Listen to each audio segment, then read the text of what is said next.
ओम शांति। 14 मई 2024 की साकार मुरली है। प्यारे मीठे बाप दादा हम बच्चों से कहते हैं, मीठे बच्चे आत्म अभिमानी बनो। मैं आत्मा हूँ, शरीर नहीं। ये है पहला पाठ। यही पाठ सबको अच्छी तरह पढ़ाओ। प्रश्न, ज्ञान सुनाने का तरीका क्या है? किस विधि से ज्ञान सुनाना है? उत्तर, ज्ञान की बातें बड़ी खुशी खुशी से सुनाओ, लाचारी से नहीं।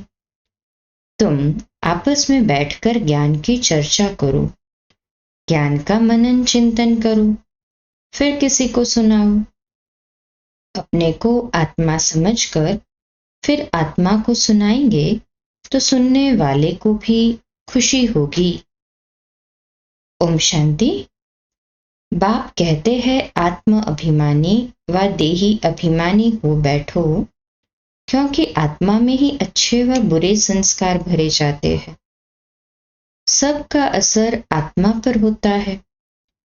आत्मा को ही पतित कहा जाता है। पतित आत्मा कहा जाता है तो जरूर जीव आत्मा ही होगी ना।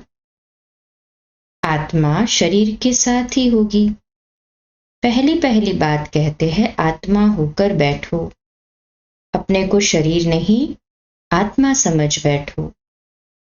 आत्मा इन ऑर्गन्स को चलाती है। घड़ी घड़ी अपने को आत्मा समझने से परमात्मा याद आएगा। अगर देह याद आई तो देह का बाप याद आएगा। इसलिए बाप कहते हैं आत्म अभिमानी बनो। बाप पढ़ा रहे हैं। यह है पहला पाठ। तुम आत्मा अविनाशी हो, शरीर विनाशी है। हम आत्मा हैं, ये पहला शब्द याद नहीं करेंगे तो कच्चे पड़ जाएंगे। मैं आत्मा हूँ, शरीर नहीं हूँ। ये शब्द इस समय बाप पढ़ाते हैं।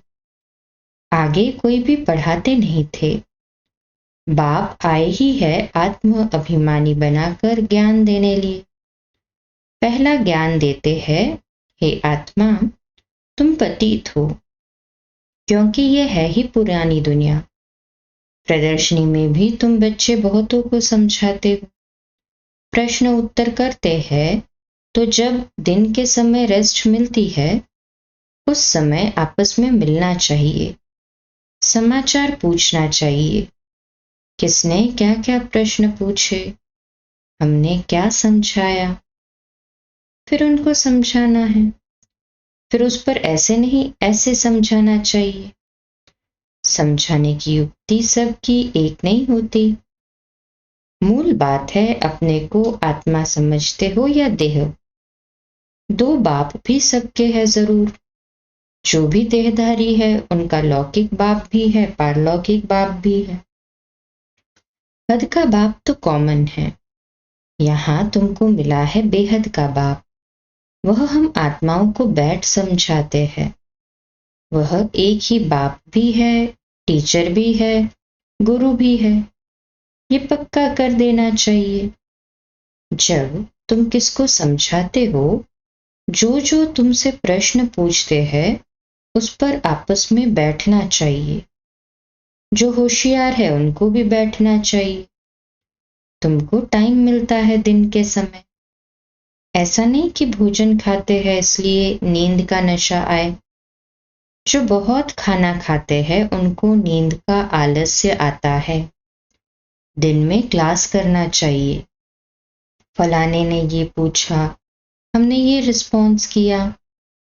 प्रश्न तो भिन्न भिन्न पूछेंगे, उनका रिस्पॉन्स भी चाहिए रियल।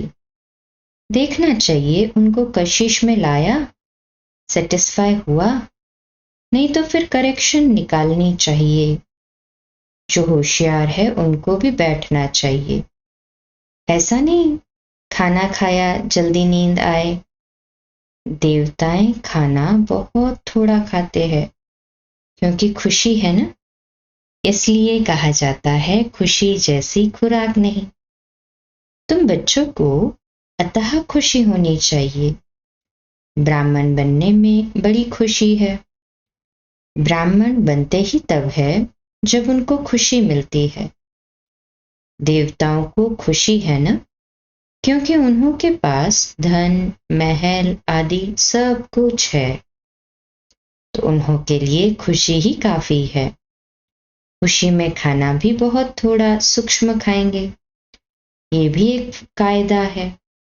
जास्ती खाने वाले को जास्ती नींद आएगी। जिसको नींद का नशा होगा वह किसको समझा भी नहीं सकेंगे, जैसे लाचार।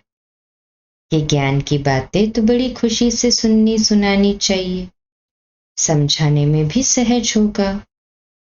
मूल बात है बाप का परिचय देना। ब्रह्मा को तो कोई जानते नहीं है। प्रजापिता ब्रह्मा है, ढेर की ढेर प्रजा है। ये प्रजापिता ब्रह्मा कैसे होगा, इस पर बहुत अच्छी रीति समझाना है। बाप ने समझाया है। इनके बहुत जन्मों के अंत के भी अंत में वानप्रस्थ अवस्था में मैं प्रवेश करता हूं, नहीं तो रथ कहां से आए। रथ गाया हुआ है शिव बाबा के लिए ही। रथ में कैसे आते हैं उसमें मूंझते हैं। रथ तो जरूर चाहिए ना। श्री कृष्ण तो हो न सके तो जरूर ब्रह्मा द्वारा समझाएंगे। श्री कृष्ण तो सत्युग में आते हैं, तो लास्ट जन्म में वही सोल, वही आत्मा जिसका नाम ब्रह्मा है, उसमें आएंगे। ऊपर से तो नहीं बोलेंगे। ब्रह्मा कहां से आया? बाप ने सुनाया है मैं इनमें प्रवेश करता हूं, जिसने पूरे 84 जन्म लिए हैं। ये खुद नहीं जानते, मैं सुनाता हूं। श्री कृष्ण को तो रथ की दरकार ही नहीं। श्री कृष्ण कहने से फिर तो भागीरथ गुम हो जाएगा। श्री कृष्ण को भागीरथ नहीं कहा जाता। उनका तो पहला जन्म है प्रिंस का। तो बच्चों को अंदर में विचार सागर मंथन करना चाहिए। ये तो बच्चे जानते हैं, वह बातें तो नहीं है जो शास्त्रों में लिख दी है। बाकी ये तो ठीक है, विचार सागर मंथन किया हुआ कलश लक्ष्मी को दिया है। उसने फिर औरों को अमृत पिलाया, तब स्वर्ग के गेट खुले। परंतु परमपिता परमात्मा को तो विचार सागर मंथन करने की दरकार ही नहीं। वह तो बीज रूप है, उनमें नॉलेज है, वही जानते हैं। तुम भी जानते थे। अभी अच्छी रीति समझाना जरूर है। समझने बिगर देवता पद कैसे पाएंगे। बाप समझाते हैं आत्माओं को रिफ्रेश करने लिए, बाकी तो कुछ भी जानते नहीं। बाप आकर समझाते हैं अभी तुम्हारा लंगर भक्ति मार्ग से उठा, अब ज्ञान मार्ग में चला है। बाप कहते हैं मैं तुमको जो ज्ञान देता हूं वह प्रायलोप हो जाता है। एक है निराकार, दूसरा है साकारी बाप। समझाया तो बहुत अच्छा जाता है, परंतु माया ऐसी है जो कशिश कर गंध में ले जाती है, पतित बन पड़ते हैं। बाप कहते हैं बच्चे तुम काम चिता पर चढ़ एकदम कब्रिस्तान में आ गए, फिर यहां ही परिस्तान होगा जरूर। आधा कल्प परिस्तान चलता है, फिर आधा कल्प कब्रिस्तान चलता है। अभी सब कब्र दाखिल होने हैं। सीढ़ी पर भी अच्छी रीति समझा सकते हो। यह है ही पतित राज्य, इसका विनाश जरूर होना है। इस धरनी पर अभी कब्रिस्तान है, फिर यही धरनी चेंज हो जाएगी, अर्थात आयरन एजेड से गोल्डन एजेड दुनिया होगी।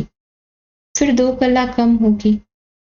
तत्वों की भी 2 कला कम होती जाती है, तो फिर उपद्रव मचाते हैं। तुम सभी को अच्छी रीति समझाते हो, अगर नहीं समझते तो गोया कौड़ी मिसल है, कोई वैल्यू नहीं है।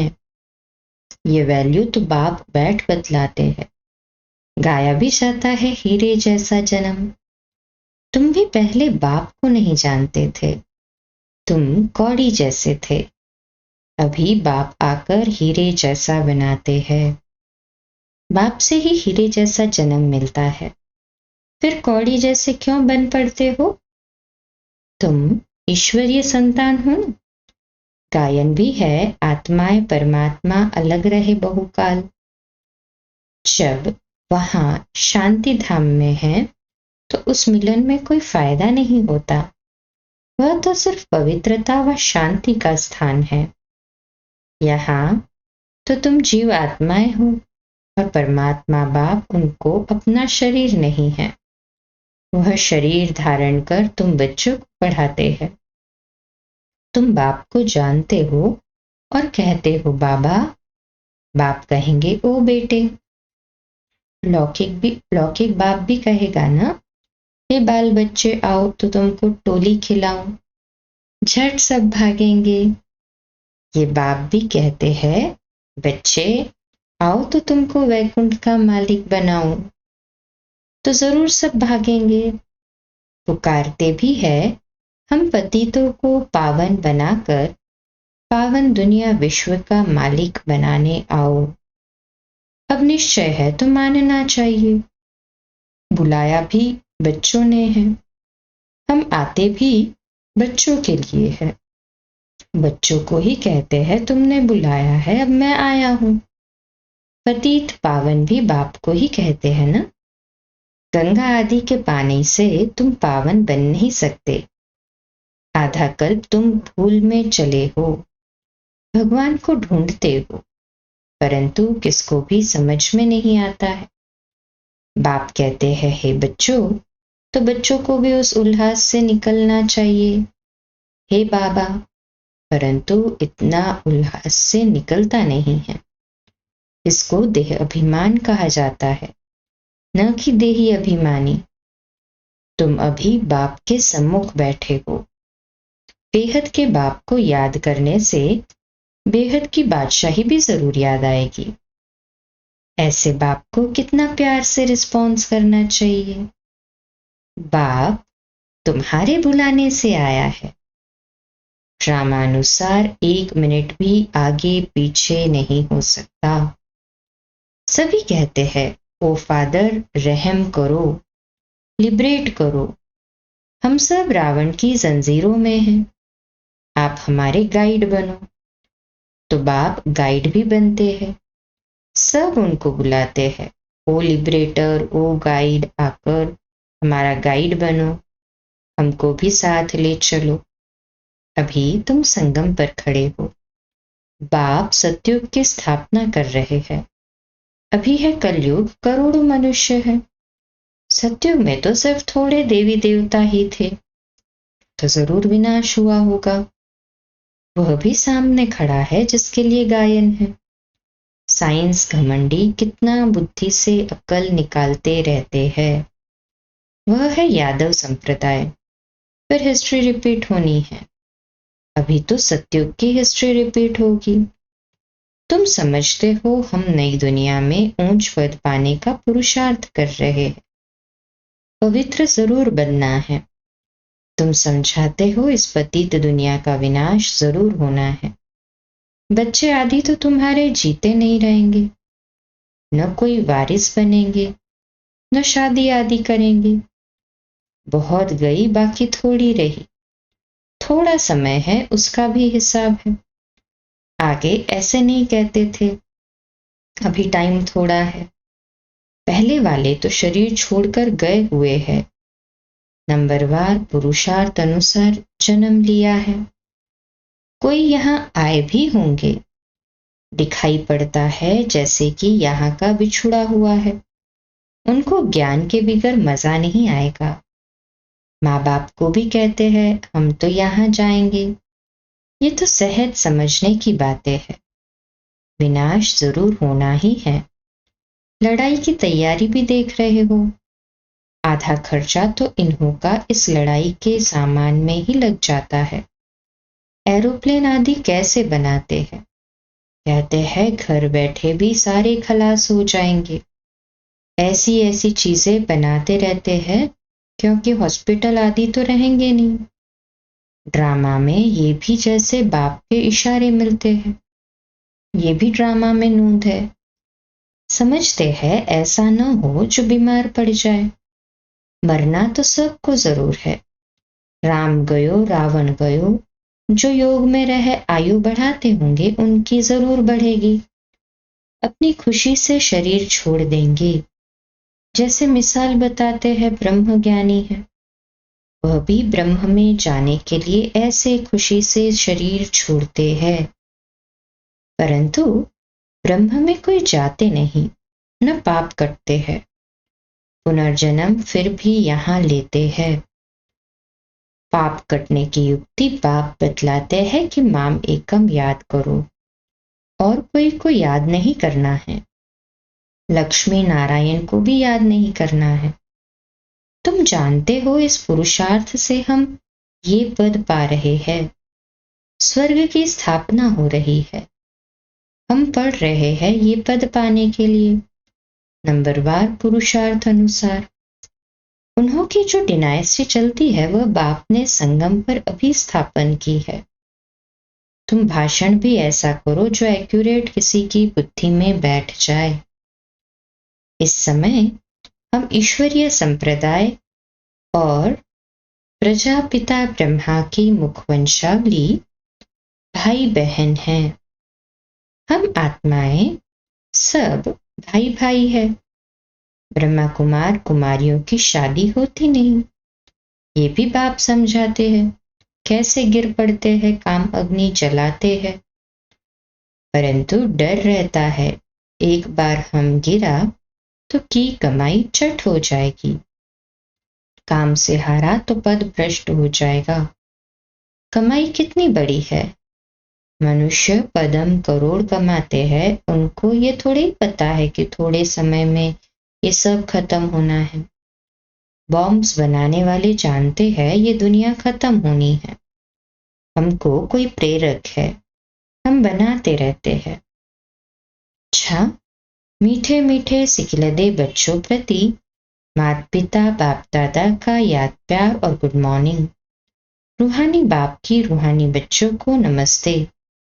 हम रूहानी बच्चों की रूहानी माता पिता बाप दादा को याद प्यार, गुड मॉर्निंग और नमस्ते। वाह बाबा वाह, शुक्रिया बाबा शुक्रिया। धारणा के लिए मुख्य सार। पहली पॉइंट, ज्ञान को अंदर घोटना है, अर्थात विचार सागर मंथन करना है। ज्ञान की आपस में रूह रिहान कर फिर दूसरों को समझाना है। सुस्ती व आलस्य को छोड़ देना है। दूसरा, देही अभिमानी बन बड़े उल्लास से बाप को याद करना है। सदा इसी नशे में रहना है कि हम बाप के पास आए हैं कौड़ी से हीरा बनने। हम हैं ईश्वरीय संतान। वरदान, ज्ञान सूर्य ज्ञान चंद्रमा के साथ साथी बन रात को दिन बनाने वाले रूहानी ज्ञान सितारे भव। तो आज का सम्मान, मैं रूहानी ज्ञान सितारा हूँ, मैं रूहानी ज्ञान सितारा हूँ। विश्लेषण, जैसे वह सितारे रात में प्रकट होते हैं, ऐसे आप रूहानी ज्ञान सितारे, चमकते हुए सितारे भी ब्रह्मा की रात में प्रकट होते हो। वह सितारे रात को दिन नहीं बनाते, लेकिन आप ज्ञान सितारे, बाबा कहते हैं, ज्ञान सूर्य ज्ञान चंद्रमा के साथी बन रात को दिन बनाते हो। वह आकाश के सितारे है, आप धरती के सितारे हो। वह प्रकृति की सत्ता है, आप परमात्मा सितारे हो। जैसे प्रकृति के तारामंडल में अनेक प्रकार के सितारे चमकते हुए दिखाई देते हैं, ऐसे आप परमात्मा तारामंडल में चमकते हुए रूहानी सितारे हो। स्लोगन, सेवा का चांस मिलना अर्थात दुआओं से झोली भरना। आज का अव्यक्त इशारा है, अपने संपन्न स्वरूप की स्टेज का अनुभव करो तो सदा खुशी में नाचते और बाप के गुण गाते रहेंगे। ऐसी खुशी में नाचते रहो जो आपको देखकर औरों का मन भी खुशी में नाचने लगे। जैसे स्थूल डांस को देख दूसरे के अंदर भी नाचने का उमंग उत्पन्न हो जाता है, ऐसे आप सभी सदा नाचते और गाते रहो। अच्छा, कम बोलो, धीरे बोलो, मीठा बोलो, सत्य बोलो, सोच समझकर बोलो। निमित्त भाव, निर्माण भाव, निर्मल वाणी। आज का नया दिन आप सभी को मुबारक हो, मुबारक हो, मुबारक हो। शुभ दिवस। आज रात्रि क्लास 8:45 बजे, कल सुबह अमृत वेला मेडिटेशन 3:30 से 4:30 और प्रातः मुरली क्लास 4:45 बजे। ओम शांति। शुभ दिवस।